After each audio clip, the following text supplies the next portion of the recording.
A drop of honey. If your temper is aroused and you tell him a thing or two, you will have a fine time unloading your feelings. But what about the other person? Will he share your pleasure?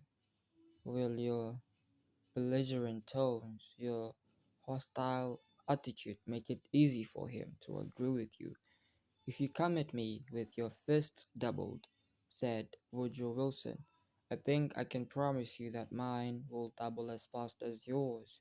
But if you come to me and say, let us sit down and take counsel together, and if we differ from each other, understand why it is that we differ, just what the points at issue are, we will presently find that we are not so far apart after all.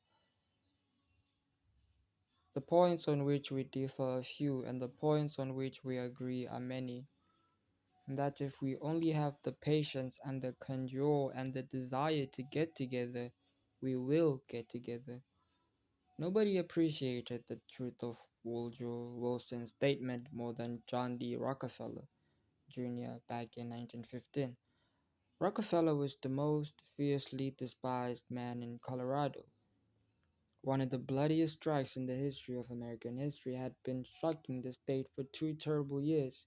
Irate, belligerent miners were demanding higher wages from the Colorado Fuel and Iron Company.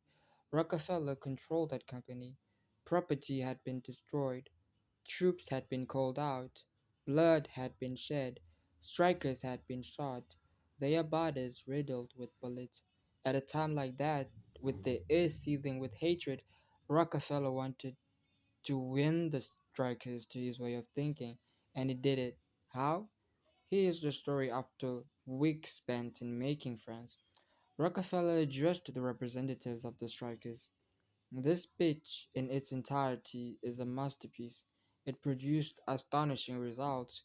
It calmed the tempestuous waves of hate that threatened to engulfed Rockefeller.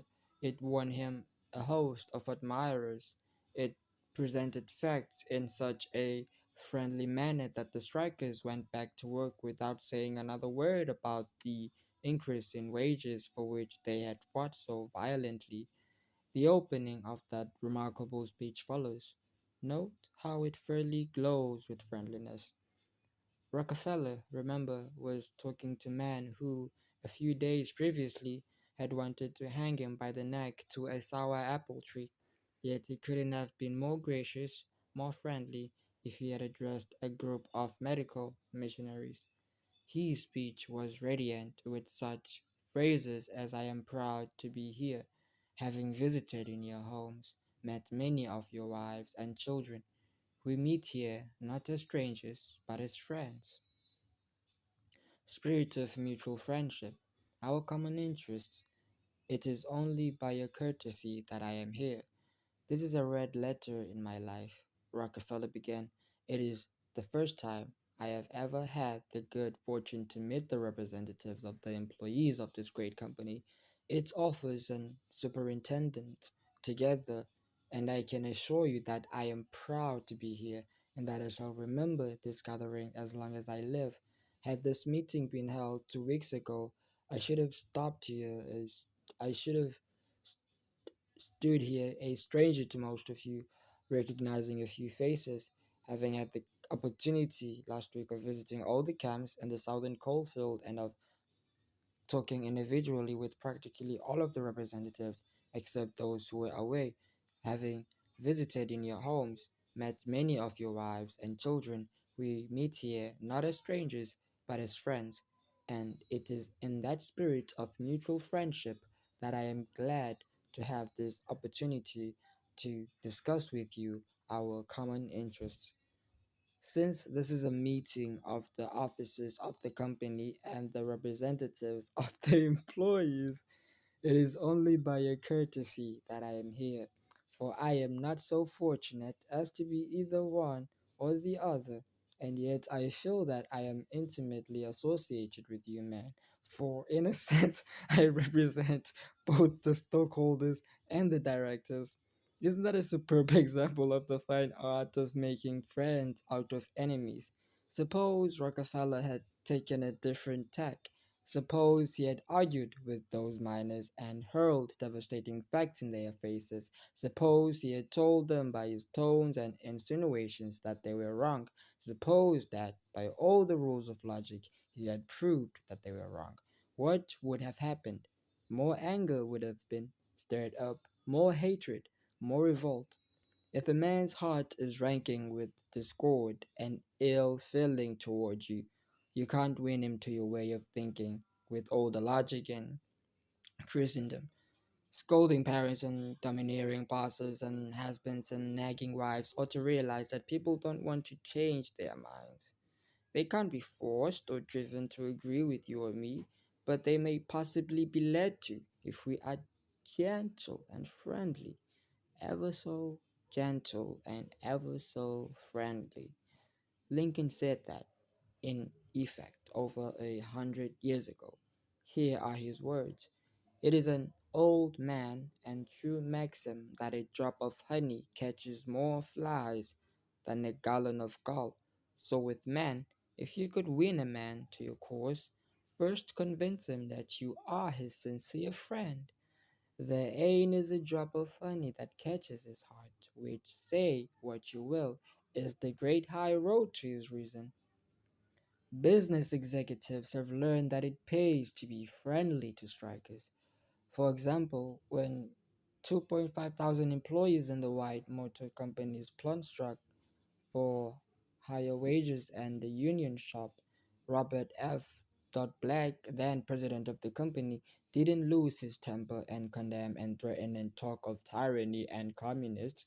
He actually praised the strikers. He published an advertisement in the Cleveland papers complimenting them on the peaceful way in which they laid down their tools. Finding the strike pickets idle, he bought them a couple of dozen baseball bats and gloves and invited them to play ball on vacant lots. For those who preferred bowling, he rented a bowling alley. This friendliness on Mr. Black's part did what friendliness always does, it begot friendliness. So the strikers borrowed brooms, shovels, and rubbish carts and began picking up matches, papers, cigarette stubs, and cigar butts around the factory. Imagine it. Imagine strikers tidying up the factory grounds while battling for higher wages and recognition of the union. Such an event had never been heard of before in the long, tempestuous history of American labor wars. That strike ended with a compromise settlement within a week, ended without any ill feeling or reconcile. A record, whatever, whatever, nigga. Daniel Webster, who looked like a god and talked like Jehovah, was one of the most successful advocates who ever pleaded a case. Yet he ushered in his most powerful arguments with such friendly remarks as, "It will be for the jury to consider. This may perhaps be worth thinking of. Here are some facts that I trust you will not lose sight of, or you, with your knowledge of human nature, will easily see the significance of these facts. No bulldozing, no high pressure methods, no attempt to force his opinions on others. Webster used the soft spoken, quiet, friendly approach, and it helped to make him famous. You may never be called upon to settle a strike or address a jury, but you may want to get your rent reduced. Will the friendly approach help you then? Let's see. O. L. Straub, an engineer, wanted to get his rent reduced, and he knew his landlord was hard-boiled. I wrote him. Mr. Straub said in a speech before the class, notifying him that I was vacating my apartment as soon as my lease expired. The truth was, I didn't want to move. I wanted to stay if I could get any rent reduced, but the situation seemed hopeless. Other tenants had tried and failed. Everyone told me that the landlord was extremely difficult to deal with, but I said to myself, I am studying a course in how to deal with people, so I'll try it on him and see how it works. He and his secretary came to see me as soon as he got my letter. I met him at the door with a friendly greeting. I fairly bubbled with goodwill and enthusiasm. I didn't begin talking about how high the rent was. I began talking about how much I liked his apartment house. Believe me, I was hearty in my approbation and lavish in my praise. I complimented him on the way he ran the building and told him I should like so much to stay for another year, but I couldn't afford it. He had eventually never had such a reception from a tenant. He hardly knew what to make of it. Then he started to tell me his troubles, complaining tenants. One had written him 14 letters, some of them positively insulting. Another threatened to break his lease unless the landlord kept the man on the floor above from snoring. What a relief it is, he said, to have a satisfied tenant like you. And then, without my even asking him to do it, he offered to reduce my rent a little. I wanted more, so I named the figure I could afford to pay, and he accepted without a word. As he was leaving, he turned to me and asked, "What decorating can I do for you?" If I had tried to get the rent reduced by the methods the other tenants were using, I am positive I should have met with the same failure they encountered. It was the friendly, sympathetic, appreciative approach that won. Dean Woodcock of Pittsburgh, Pennsylvania, is the superintendent of the department of the local electric company. His staff was called upon to repair some equipment on top of a pole. This type of work had formerly been performed by a different department and had only recently been transferred to Woodstock section. Although his people had been trained in the work, this was the first time they had ever actually been called upon to do it.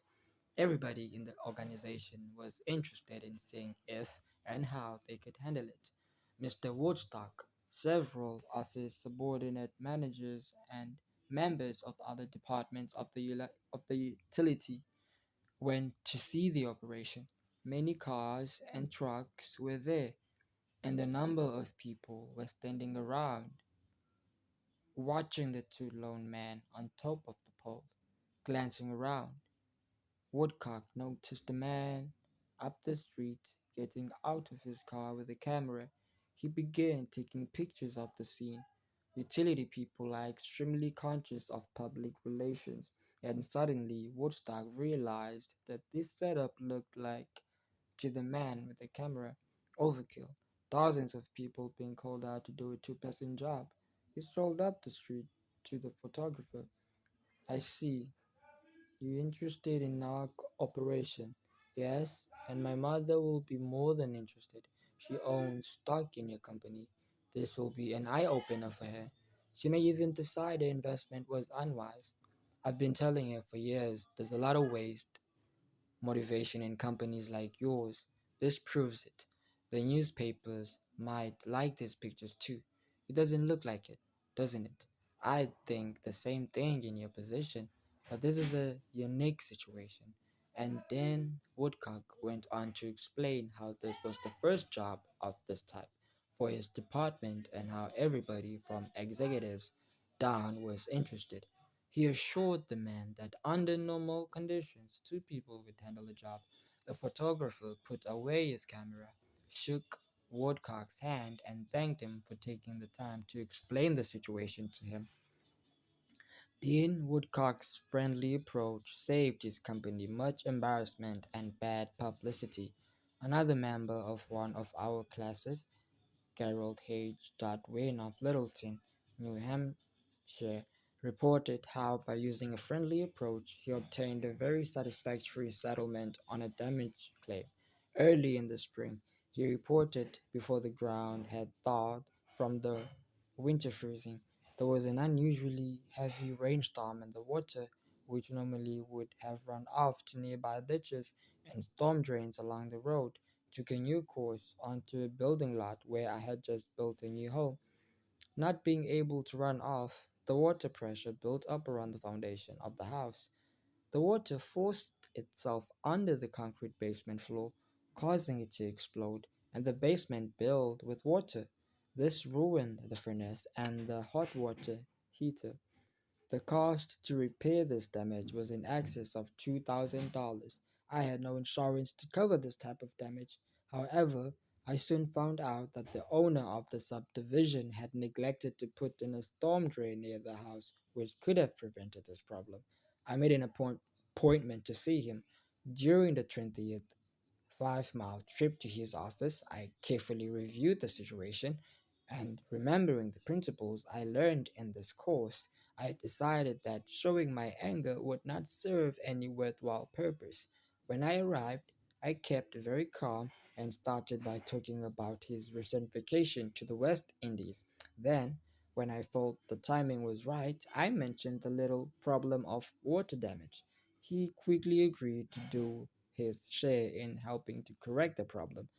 A few days later, he called and said he would pay for the damage and also put in a storm drain to prevent the same thing from happening in the future, even though it was the fault of the owner of the subdivision. If I had not begun in a friendly way, there would have been a great deal of difficulty in getting him to agree to the total liability. Years ago, when I was a barefoot boy walking through the woods to a country school out in northwest Missouri, I read a fable about the sun and the wind. They quarreled about which was the stronger, and the wind said, "I'll prove I am. See the old man down there with the coat? I bet I can get his coat off him quicker than you can." So the sun went behind cloud, and the wind blew until it was almost a tornado. But the harder it blew, the tighter the old man clutched his coat to him. Finally, the wind calmed down and gave up, and then the sun came out from behind the clouds and smiled kindly on the old man. Presently, he mopped his brow and pulled off his coat. The sun then told the wind that gentleness and friendliness were always stronger than fury and force. The use of gentleness and friendliness is demonstrated day after day by people who have learned that a drop of honey catches more flies than a gallon of gall. F. Gill Connor of Lutherville, Maryland, proved this when he had to take his 4-month-old car to the service department of the car dealer for the third time. He told our class, it was apparent that talking to, reasoning with, or shouting at the service manager was not going to lead to a satisfactory resolution of my problems. I walked over to the showroom and asked to see the agency owner, Mr. White. After a short wait, I was ushered into Mr. White's office. I introduced myself and explained to him that I had brought my car from his dealership because of the recommendations of friends who had previous dealings with him. I was told that his prices were very competitive and his service was outstanding. He smiled with satisfaction as he listened to me. I then explained the problem I was having with the service department. I thought you might want to be aware of any situation that might tarnish your fine reputation, I added.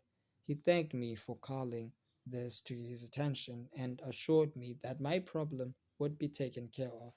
Not only did he personally get involved, but he also lent me his car to use while mine was being prepared.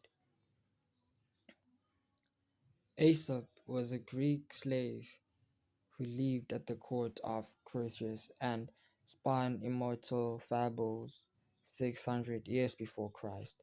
Yet the truth he taught about human nature are just as true in Boston and Birmingham now as they were 26 centuries ago in Athens. The sun can make you take off your coat more quickly than the wind, and kindness, the friendly approach, and appreciation can make people change their minds more readily than all the bluster and storming in the world. Remember what Lincoln said, a drop of honey catches more flies than a gallon of gall. Principle 4. Begin in a friendly way.